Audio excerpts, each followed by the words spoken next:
Ah, pero Cadillo te voy copiando. En el ingenio anterior pudimos percibir lo que fue la expresión de los dueños de los ingenios. Perdón. Epifanio, el Departamento de Cultura de lo que se acaba de presentar.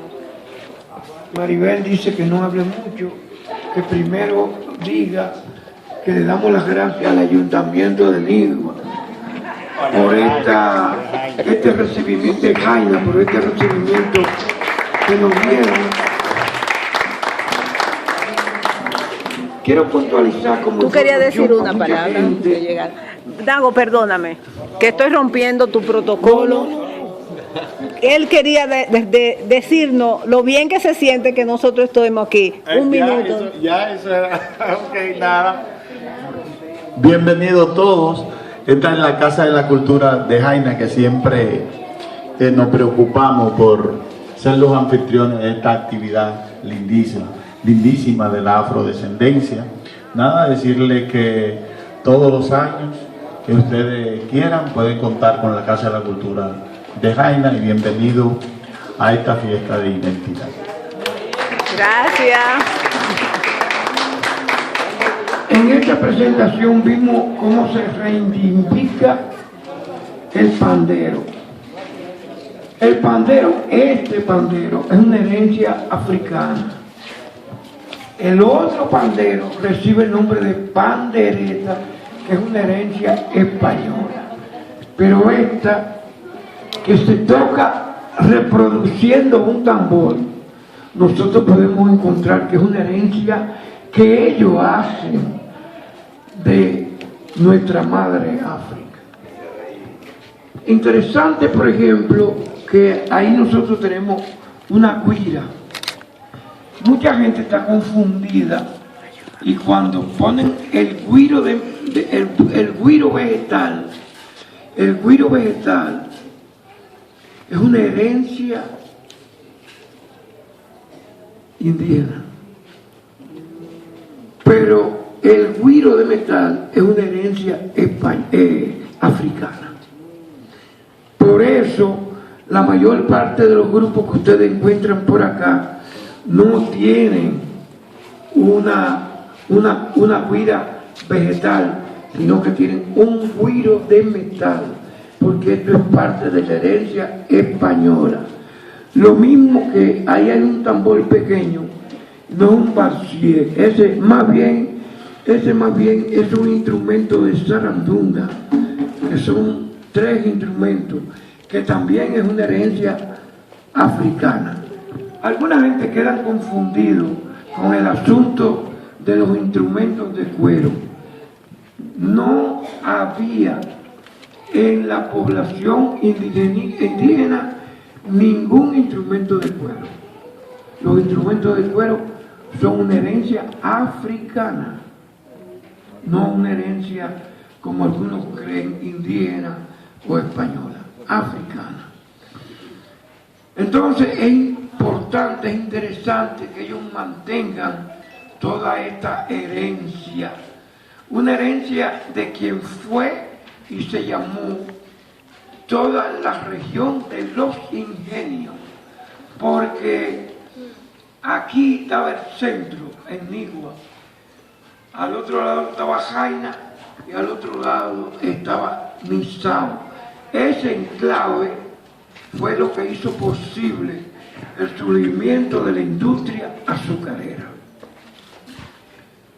Este ingenio, que más bien es un trapiche, el trapiche que vimos allá arriba, que era por fuerza animal, realmente podemos encontrar que en esta zona había más de 16 ingenios y trapiches. Entonces, esta era la zona realmente productora de azúcar a nivel de la isla en esa época. Cuando se produce la Revolución Francesa hace una conmoción a nivel del mundo. Y la igualdad, la unidad, ¿cuál era la otra? La solidaridad, la fraternidad, eran las consignas que agruparon lo que fue la revolución más trascendente a nivel de todo el mundo. El impacto de la revolución se hizo sentir en Haití, donde comienzan a darse realmente los procesos cimarrones, los procesos de lucha por la independencia. Y luego vamos a ver cómo Haití es el primer país de América que logra su independencia. La revolución más hermosa que ha ocurrido hasta hoy, de que un esclavo con limitaciones a niveles de armamentos, con una inferioridad bélica con relación a lo que era uno de los 2 o 3 imperios más poderosos del mundo de esa época, fueron esas tropas derrotadas por la guerrilla que hicieron los cimarrones haitianos. Es interesante de ver cómo el vudú fue un instrumento fundamental para la lucha y para la liberación de Haití y para conseguir su independencia. Todos los jefes guerrilleros eran sacerdotes del vudú. Y podemos ver, por ejemplo, cómo lo que fue el juramento de Boy Caimán fue un juramento de muerte o libertad. Pero era en base a la simbología y teniendo presente los loaces y las deidades del vudú haitiano. Y es por eso que incluso en la lucha estos jefes guerrilleros utilizaron la parte mágica de la parte del vudú, porque por ejemplo le daban lo que ellos llamaban unos guardacuerpos. Eran unos protectores que lo ingerían y estaban convencidos de que no había bala que pudiera hacerle daño. Eso era un incentivo para la lucha, para la desigualdad de un machete y un armamento a nivel de pólvora fuera realmente, lo supliera quién. La fe, el ideal por lo que se peleaba. Entonces, Haití consigue la primera independencia, la más hermosa que ha ocurrido a nivel del mundo. El único país cuyos triunfadores eran esclavos, que no lucharon solo por la ruptura de la esclavitud de Haití, sino para que nunca más se repitiera la esclavitud, para que nunca más hubieran esclavizado. De ese punto de vista, entonces nosotros tenemos que de este lado, esta mañana, había muchas preocupaciones de cómo, si muchos esclavos sabían que en los minas eran libres aquellos que habían sido esclavos, que habían traspasado la frontera, cómo comenzó a darse el impacto de la lucha. Ese impacto de la Revolución Francesa llega a los esclavos. Esa lucha del pueblo haitiano llega a los esclavos. Entonces, en este lugar, donde había unos 300 esclavos, que toda la parte de allá es la parte donde estaba la caña y donde estaban los lugares donde vivían los esclavos y donde residían los señores. Eso no se ha podido encontrar todavía. Muchos de los propietarios le pasaron tractores, los barrieron, los escondieron, saben dónde están, pero ellos no lo dicen por temor a perder sus propias propiedades, porque esto es un patrimonio de la humanidad. Aquí, esos 300 esclavos comenzaron poco a poco, a partir de coyuntura de los maltratos que le daban a los esclavos, comenzaron poco a poco a hacer una conspiración. Y esa conspiración, dentro de pocos días, va a cumplir un aniversario más. El 29 de octubre de 1796, dijeron, vamos a quemar todas las casas de los señores y vamos a apoderarnos del ingenio.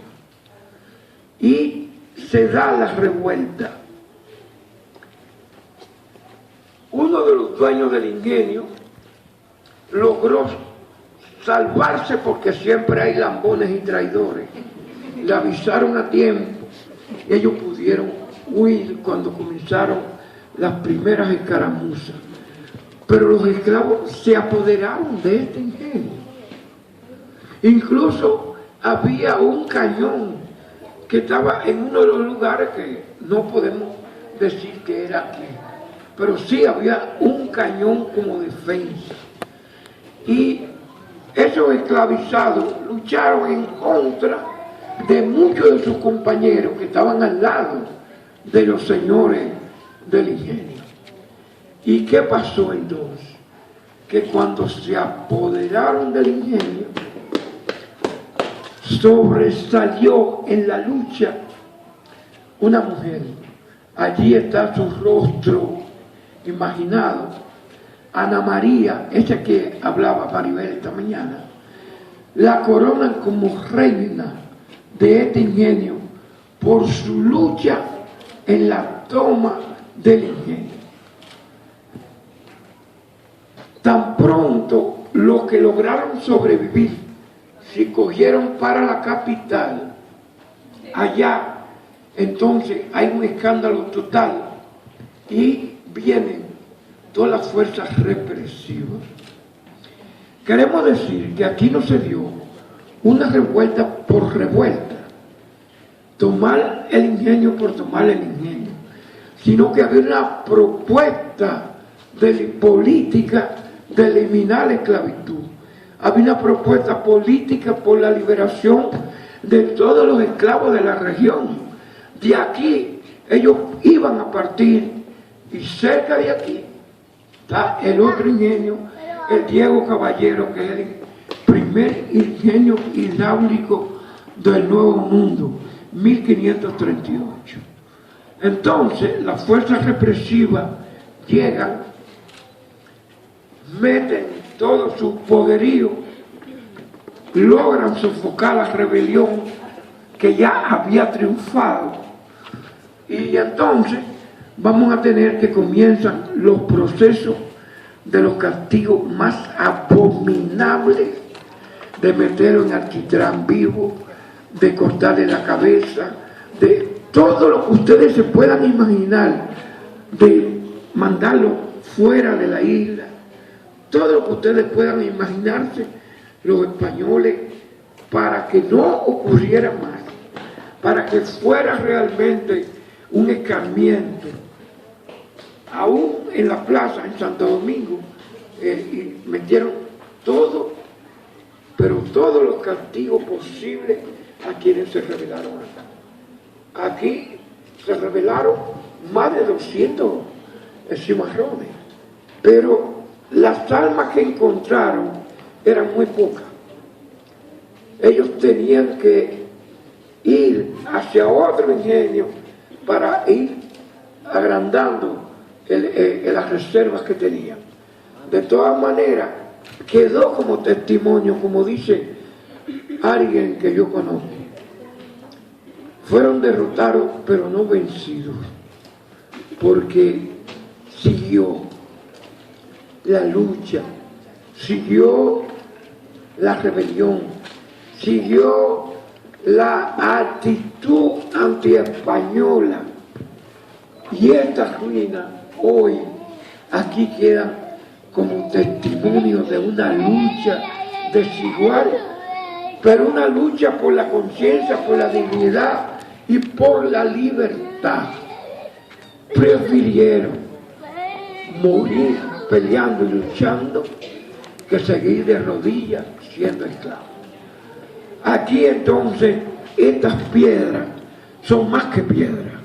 Aquí hay dolores, aquí hay heridas, aquí hay sufrimiento, pero al mismo tiempo hay muchas de estas piedras que son puños al aire, desafiantes, desafiante al tiempo, desafiante a los españoles, desafiante a todo lo que significó la iniquidad, todo lo que significó realmente hacer que no importa los castigos, no importa la explotación.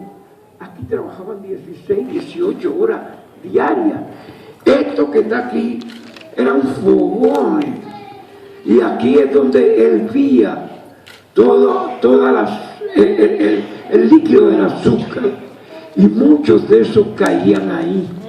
Basta con que ustedes bajen para que ustedes vean las calderas. Imagínense 5 o 6 calderas encendidas trayendo leña de aquí. Cómo estaban los pulmones, cómo estaba el humo, cómo estaba todo. Aquí hay testimonios que son más que piedra.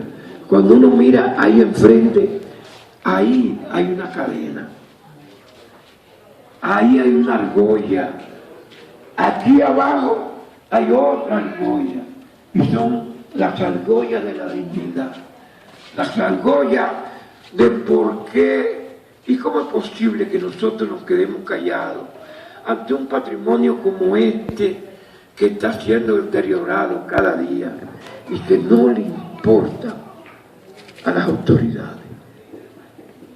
Por lo menos esto se mantuvo, reitero, porque era propiedad de una finca de Trujillo. Y se mantuvo, y cuando hicieron realmente esta remodelación, nosotros podemos ver cómo tuvieron la delicadeza, no porque no había cuarto, de dejar la mitad exactamente como estaba, como era. Y esta es la parte restaurada. Pero toda aquella parte, sobre todo las partes finales, son los muros construidos por los propios negros. Esto es un testimonio de resistencia, esto es un testimonio y un espacio realmente para que nosotros asumamos conciencia de qué carajo estamos haciendo en la vida. ¿Qué es lo que hemos hecho hasta hoy? La vida de nosotros. No debemos encaminarnos hacia lo que significa que cuando uno llegue a mi edad y más allá de mi edad, se siente y diga, coño, deber cumplido. Cumplido con nuestra conciencia, cumplido con nuestros ancestros, cumplido con nuestros antepasados, cumplido con este país. Reitero que como este testimonio no existe en el Caribe ni en el mundo un testimonio como este, ni siquiera en España, ni siquiera en África. Los africanos que vienen aquí, y aquí hace 2 semanas que nosotros vinimos con unos africanos, y ellos estaban mudos, con lágrimas. Los testimonios de ellos, tú estabas, eran testimonios realmente de que ellos habían leído, habían visto en películas, le habían dicho, pero verlo, palparlo, es realmente un privilegio, un impacto a nivel histórico, a nivel social. Esto es un patrimonio de nosotros. Nosotros tenemos que luchar para que esto se mantenga. Ahí había una caldera y se la robaron. De las 2 argollas que hay ahí abajo, argollas del Perú, que tienen más de 400 años, se llevaron una de las 2. porque aquí no hay nadie que cuide, aquí no hay nadie que responda por este patrimonio del pueblo. No han sabido integrar a la comunidad, pero nosotros, eso es parte del desafío y de la lucha. Nosotros hacemos esto, traer la gente aquí, porque el 99 y 3/4 de la gente dice, no me joda, pero yo no tenía idea. Cuando aquí, por obligación, en el peso de los estudiantes, debían traerlo desde la universidad, estudien lo que estudien, hasta la primaria y la secundaria. Aquí debían de traerlo para que le den una historia viva, para que le den una historia real y para que la gente no se imagine, sino que vea. Preguntas.